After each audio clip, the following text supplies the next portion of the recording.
مجھے وہ لڑکی ہر حال میں چاہیے ہے، وہ دھاڑا تھا۔ ایسا کیا ہے اس میں جو آپ مرے جا رہے ہیں ملک صاحب؟ وہ حیرت سے اس سے پوچھ رہا تھا، جو ایک کے بعد ایک الکحل کا گلاس حلق میں انڈیل رہا تھا۔ تم جانتے ہو ایم جے، جب وہ چھوٹی تھی، محض 4 سال کی، وہ بے تحاشا خوبصورت تھی۔ اس کی گرے آنکھیں، اور وہ کسی کو بھی اپنی طرف متوجہ کر سکتی تھی۔ وہ مدہوش ہوتے بولا تھا، اور اب جب وہ جوان ہوئی ہوگی، مجھے یقین ہے وہ جوانی میں غضب ڈھاتی ہوگی۔ وہ خباثت سے اس کی خوبصورتی کے تذکرے سامنے بیٹھے شخص سے کر رہا تھا۔ آپ سے کتنی چھوٹی ہے وہ ملک صاحب؟ اس نے حیرت سے پوچھا تھا، جو شادی شدہ مرد ہو کر بھی کسی لڑکی کا تذکرے کر رہا تھا۔ کم از کم 25 سال۔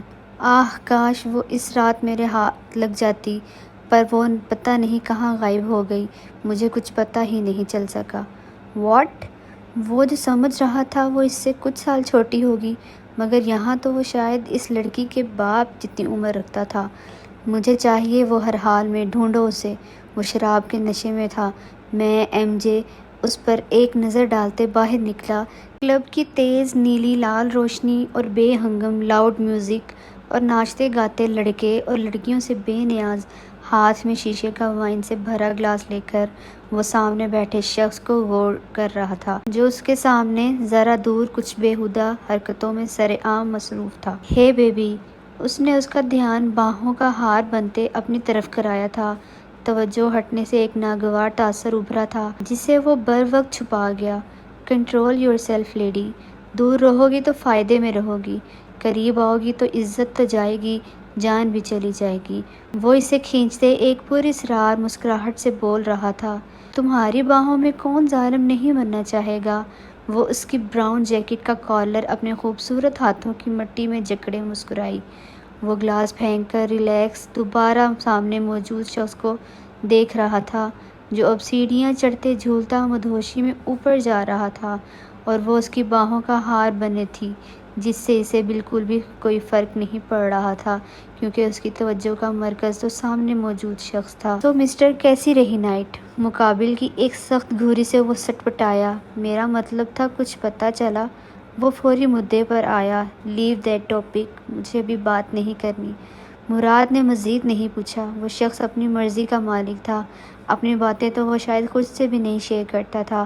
ڈیش بورڈ سے لائٹر نکالتے ان آبی لبوں کے درمیان سگریٹ سلگائی، وہ پرسوچ خلا میں دھواں چھوڑ رہا تھا۔ انکل کی سیٹ کب سنبھال رہے ہو؟ مراد نے اسے دوبارہ پوچھا، جو فرسٹ سیٹ پر ریلیکس سا بیٹھا تھا۔ سوچا نہیں۔ دھواں گاڑی میں پھیل رہا تھا۔ مراد نے چڑھ کر ناگوار تاثر دیا اسموکنگ کی سمیل سے۔ کیوں، تمہیں آ جانا چاہیے اب سیاست میں؟ مشورہ دیا تو تم آ جاؤ، وہ بات کاٹتے بولا۔ آدھی بچی سگریٹ شیشے سے باہر پھینکتے کہا، کبھی سیدھا جواب نہ دینا۔ مراد کو غصہ آیا۔ چلو ٹائم کافی ہو گیا ہے۔ بولتے ہی اس نے گاڑی سٹارٹ کی، جیسے مزید وہ اس کی بکواس نہیں سننا چاہتا تھا۔ مراد کو ڈراپ کرنے کے بعد وہ فل سپیڈ سے ڈرائیو کر رہا تھا۔ کچھ ہی منٹوں میں وہ ایک سفید پوش ایریا کے سب سے بڑے گھر کی حدود میں داخل ہوا۔ گیٹ کھلتے ہی گارڈ کو چابی دیتے وہ اندر بڑا سا گارڈن عبور کرتے لاؤنج میں قدم رکھے۔ سوتے ہوئے یوں محسوس ہوا جیسے حلق میں کانٹے چبھ رہے ہوں۔ وہ کسمساتے نرم بستر سے اٹھی تھی، نیند میں ڈوبی گرے آنکھیں جس کے ڈورے لال ہو رہے تھے۔ بمشکل سائڈ لیمپ آن کیا۔ پانی، شدید پیاس لگی تھی۔ سائڈ ٹیبل چیک کیا، مگر جگ خالی تھا۔ بلیک سافٹ ٹی سفید پیروں میں اڑیستے گھڑی پر نظر ڈالی، جو 1 سے کچھ اوپر کا ٹائم شو کر رہی تھی۔ بیڈ سے لاپرواہ دوپٹہ لیے وہ باہر بڑھی۔ رات کے اس پہر ہر طرف خاموشی تھی۔ جب وہ گھر میں داخل ہوا، ہر طرف ہو کا عالم تھا۔ لاؤنج سے ہوتے سیڑھیوں تک کا سفر ابھی وہ طے کرتا کہ اندھیرے میں کسی سے ٹکرایا۔ وہ اندھیرے میں بھی اندازہ لگا چکا تھا، وہ نازک وجود کس کا ہے۔ ایک دل فریب پراسرار مسکراہٹ ہونٹوں کو چھوئی۔ وہ چیختی کہ وہ اس کے منہ پر ہاتھ رکھ کر دیوار سے لگا چکا تھا۔ ہیزل گرے آنکھیں سنجیدہ کالی آنکھوں سے ٹکرائیں۔ ڈارلنگ، میرا انتظار کر رہی تھی، اس کے خوف کی پرواہ کیے بغیر اس کے منہ پر ہاتھ جمائے ہی پوچھا۔ محض ہلکی سی پیلی روشنی میں اس کا شفاف چہرہ مزید دمک رہا تھا۔ خوف سے وہ کانپ رہی تھی۔ اس کی بے انتہا قربت اور مردانہ پرفیوم کی خوشبو ناک سے ٹکراتے اسے خوف میں مبتلا کر رہی تھی۔ بولو، اس کے منہ سے اپنا ہاتھ ہٹاتے پوچھا، جبکہ ایک ہاتھ براؤن بالوں کو چھوتے ہوئے اس کی شارک تک آ چکا تھا۔ پانی پینے۔ وہ اس کے ہاتھوں کی حرکت سے خوف زدہ ہوئی۔ بہت صبر آزماتی ہو تم سویٹ ہارٹ، جلد کچھ کرنا پڑے گا۔ اس کی کان کے لوب پر جھکتے کہا۔ وہ جی جان سے کانپی تھی، جو پورا کا پورا اس پر جھکا تھا۔ اگر دیوار کا سہارا نہ ہوتا تو وہ اب تک گر چکی ہوتی۔ وجدان، پلیز۔ اپنے نازک ہاتھوں سے اسے دور کرتے ہوئے وہ رہانسی ہوئی جو اس کی جان لینے پر تلا تھا اور پوری طرح نیند سے اسے بیدار کر چکا تھا۔ البتہ وہ ہاتھ بھی اپنی گرفت میں لے چکا تھا۔ ڈمپل دکھاؤ۔ ہاں۔ وہ پورا منہ کھولے حیران ہوئی، جو اس کی بازو گرفت میں لیتے کمر جکڑ چکا تھا۔ وجدان، وہ بے بس تھی اس کی فرمائشوں اور حرکتوں سے۔ زبردستی وہ مسکرائی، ورنہ جانتی تھی ڈھیر انسان چھوڑے گا نہیں۔ مجھے پسند ہیں۔ بولتے ہی وہ اس کی دونوں گالوں پر باری باری جھکا تھا۔ وہ کوس رہی تھی وہ لمحہ جب وہ نیچے آ کر اس بلا کے ہاتھوں میں پھنس گئی۔ ابھی وہ کچھ اور کرتا کہ وہ آنکھیں زور سے بند کر چکی تھی۔ وجدان مسکرایا اس کی حالت پر۔ ڈارلنگ، آج کے لیے اتنا ہی، نیکسٹ پھر کنٹینیو کریں گے، گمبھیر لہجے میں کہتے وہ مزید ایک بار اس کے ماتھے پر جھکا تھا اور پرحدت لمس چھوڑتے چلا گیا۔ لمس نے آنکھیں کھولیں تو اندھیرے میں صرف خود کو پایا، مگر محسوس یوں ہوا وہ ابھی بھی اس کے حصار میں جکڑی ہے۔ میری جان لے کر رہے گا یہ شخص۔ وہ بولتے بغیر پانی پیے اوپر روم کی طرف خوفزدہ سی بھاگی تھی۔ وہ مسکراہٹ کے ساتھ اپنے عالیشان روم میں داخل ہوا، جہاں ضرورت کی ہر چیز تھی۔ جہازی سائز بیڈ پر گرنے کے سے انداز میں بغیر چینج کیے اوندھے منہ لیٹا، شدت عشق زیر لب دہراتے، ہونٹ ہلکی سی مسکراہٹ میں ڈھلے تھے۔ کچھ دیر پہلے کا منظر سوچتے وہ آنکھیں بند کر چکا تھا۔ رات میں تم پھر لیٹ تھے نا؟ صدف نے بیٹے سے پوچھا، جو بے نیازی سے کیژول ٹراؤزر اور بلیک ٹی شرٹ میں بیٹھا کافی پینے کے ساتھ اپنے قیمتی موبائل فون میں بزی تھا۔ موبائل سے نظر ہٹائی۔ موم 11 بجے لیٹ ہوتا ہے۔ لمس پر نظر ڈالتے جھوٹ کہا، جو دانیہ کے ساتھ بیٹھی تھی اور اپنا کچھ پیپر ورک کر رہی تھی، پر دھیان اس کی گفتگو پر تھا۔ لائر۔ 1:15 کا ٹائم تھا۔ رات کا منظر یاد کرتے وہ بلش ہوئی۔ وجدان بغور اس کے چہرے کے تاثرات دیکھ رہا تھا، جس کا چہرہ مختلف منظر پیش کر رہا تھا۔ وہ باپ کی بات پر ہوش میں آیا۔ وجدان، کل میرے ساتھ پارٹی کے جلسے میں جا رہے ہو تم؟ احمد شاہ نے بیٹے سے کہا۔ یہ زبردستی ہے ڈیڈ۔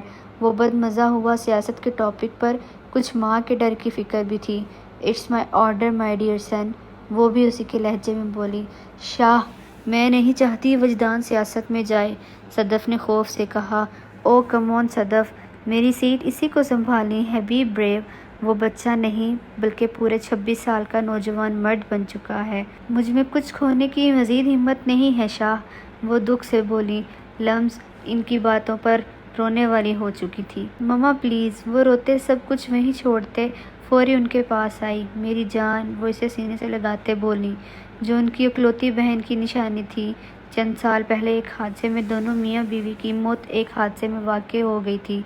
جب انسان حق پر ہو نا صدف، تو خوف نہیں کھاتے۔ شاہ نے پھر سے کہا، جو بھی ہو مجھ میں نہیں ہمت شاہ، وہ روتے بولی تھی۔ بھائی، مما کو ہینڈل کریں آپ پلیز۔ وانی وجدان کے پاس گئی۔ جب تک آپ ایگری نہیں ہیں، میں اس فیلڈ میں آنے کا سوچوں گا بھی نہیں۔ وہ صوفے پر ساتھ جگہ بناتے بیٹھا اور ان کے آنسو صاف کرتے اپنے بازوؤں کے گھیرے میں لیا۔ لمس ان کی گود میں سر رکھے رو رہی تھی، جس پر فقط ایک نظر ڈالتے وہ تکلیف میں ہوا، جو اس کی متاع جان، اس کی منقوہ، اس کا جنون کی حد تک عشق تھی۔ اپنی اداسی مجھے دے کر میرے حصے کا تو مسکرایا کر۔ احمد شاہ کی شادی ان کی کزن صدف سے ہوئی تھی۔ احمد شاہ کا ایک بیٹا وجدان، جو کہ 3 سال پہلے گریجویشن مکمل کر کے اب ایک کمپنی کا بظاہر بزنس دیکھ رہا تھا۔ وہ سیاست میں انوالو نہیں ہونا چاہتا تھا، پر باپ مجبور کر رہا تھا۔ پھر وانیہ، جو لمس سے 4 سال بڑی تھی اور وجدان سے 3 سال چھوٹی تھی، جو ابھی BS کر کے فری ہوئی تھی۔ صدف کے رشتے میں صرف ان کی ایک بہن ہی تھی، ان کی ایک ہی بیٹی تھی، لمس حیات خان، پر ایک حادثے میں ان دونوں کی موت ہو گئی تھی۔ لمس کے والد پٹھان تھے، جو کافی خوبصورت تھے۔ لمس نے ڈمپل اور گرے آنکھیں اپنے باپ سے حسن میں لی تھیں جن کا وجدان شادیوانہ تھا۔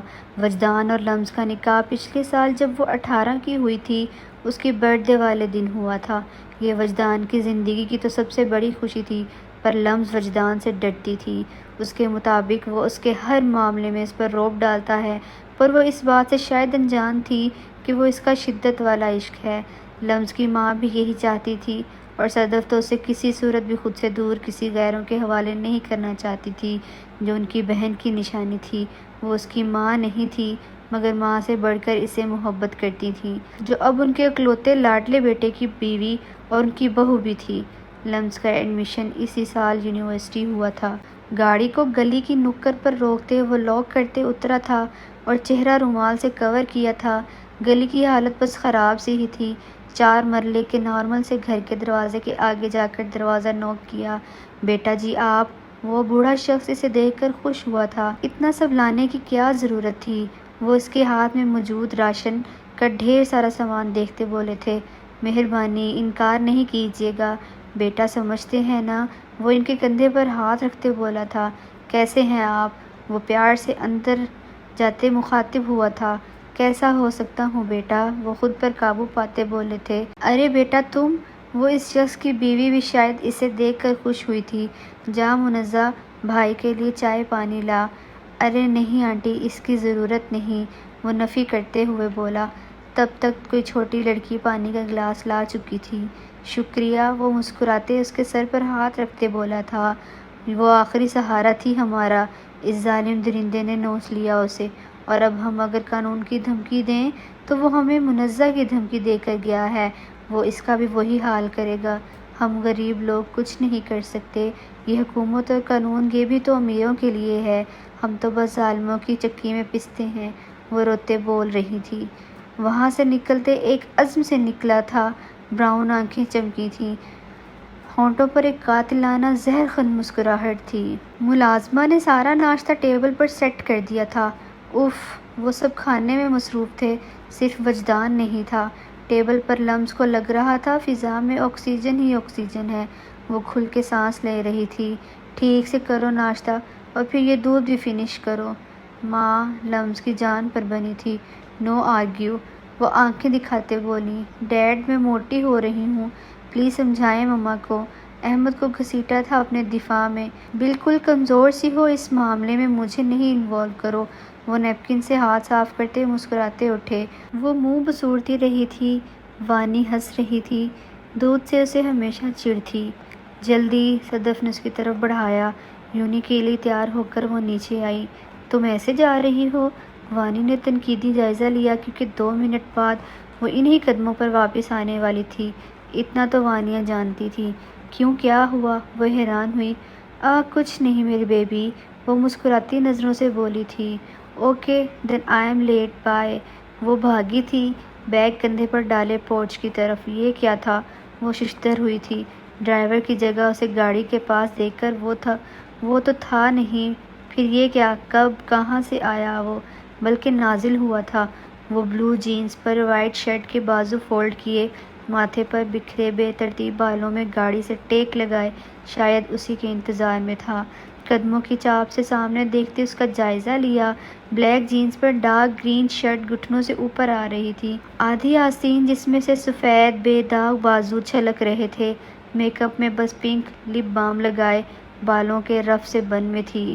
وہ قریب بڑھ رہا تھا، جو منہ کھولے بس 2 قدم کے فاصلے پر تھی۔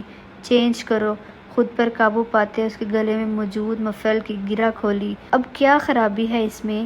لمز نے غصے سے سوچا، جو اس کا سٹولر کھولتے اس کے کندھوں پر پھیلا رہا تھا۔ میں لیٹ ہوں پلیز، وہ خوفزدہ سی اس کی چنگاڑتی آواز سے یہی کہہ پائی تھی۔ کیا خیال ہے پھر آج کا دن یونیورسٹی کے بجائے ہم ہمارے روم میں نہ اسپینڈ کریں؟ اسے کھینچ کر گاڑی کے ساتھ لگاتے سرد لہجے میں بولا تھا۔ وہ دھمکیوں سے خوف زدہ کر دیتا تھا۔ گرم سانسیں کان سے ہوتے گردن پر محسوس ہوئی تھیں۔ لمز کی پوری آنکھیں کھل گئیں۔ اس شخص کا کیا بھروسہ تھا، اپنی بات وہ بغیر اس کی مرضی کے آسانی سے پوری کر لیتا تھا۔ نہیں وجدان، اب اتنی بھی میں نہیں لیٹ، میں چینج کرتی ہوں۔ اس سے پہلے کہ وہ کوئی اور سزا دیتا، وہ اسے دور کرتے پورچ سے اندر بھاگی تھی۔ او میرا بیبی واپس آ گیا، وانی نے ہنستے کہا، جو شاید لاؤنج میں اسی کا انتظار میں تھی۔ آپ، وانی آپی، آپ کو میں آ کر بتاؤں گی۔ وہ لیٹ تھی، لہٰذا غصے سے بولتے روم میں چلی گئی۔ روم میں انٹر ہوئی تو سامنے بیڈ پر اس کا ڈریس پہلے سے پڑا تھا۔ یہ میری کبرڈ تک کب پہنچا؟ مینرز نام کی تو میرے شوہر میں کوئی ایک بھی چیز نہیں ہے۔ وہ جی بھر کر شرمندہ ہوئی۔ اب یہ طے کریں گے میں پہنوں بھی کیا؟ وہ کڑ رہی تھی۔ اس کی سلیکٹ کی ہوئی ڈریس پر گرے کلر پر ریڈ لائٹ سی کڑھائی والی شرٹ اور کیپری لیتے وہ چینج کرنے کو بڑھی۔ چینج کرتے وہ باہر بڑھی تھی۔ وجدان گاڑی میں سن گلاس لگائے اس کے ویٹ میں تھا۔ اسے دیکھ کر ایک دلکش سمائل دی تھی جو فرنٹ سیٹ پر بیٹھتے دوپٹے سے الجھ رہی تھی۔ شیشے اوپر چڑھائے تھے جس سے باہر سے کچھ نظر نہ آ پائے۔ یونی کے پارکنگ ایریا میں روکتے اسے بغور دیکھا جو پریشان تھی۔ یہ نہیں ہو رہا وجدان، دوپٹہ بہت بڑا ہے، میں اسٹالر لے لیتی ہوں۔ وہ جھنجھلائی تھی۔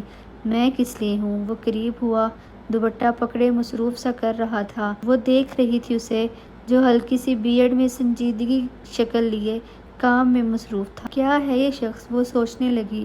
تمہیں برقع نہیں پہنا رہا، نہ کوئی پابندی لگا رہا ہوں، مگر آئندہ مجھے تم میرے علاوہ کسی کے سامنے بھی دوپٹے کے بغیر نظر نہ آؤ۔ تمہیں اندازہ بھی ہے تمہاری گرے آنکھیں، ڈمپل اور یہ سارے وجود کی دلکشی صرف میرے لیے ہے۔ دوپٹے کا سرا کندھے سے لگا کر اس کے ہاتھ میں تھما دیا۔ آنکھوں میں واضح وارننگ اور لہجے میں استحقاق تھا۔ لمز کا چہرہ سرخ پڑا تھا۔ Take care your self for me. وہ اسے کھینچتے سینے سے لگائے بول رہا تھا۔ فون چاہے تم کلاس میں ہو یا باہر ہو، چاہے تم امپورٹنٹ لیکچر میں ہو، ایک بیل پر ریسیو کرو گی۔ آپ ساتھ کیوں نہیں آ جاتے؟ دل میں سوچتے وہ چڑھتے ہوئے دور ہوئی تھی اور گاڑی سے نکلی تھی۔ اسے ڈراپ کرتے اب اس کا رخ شاید غلطی سے آفس کی طرف تھا۔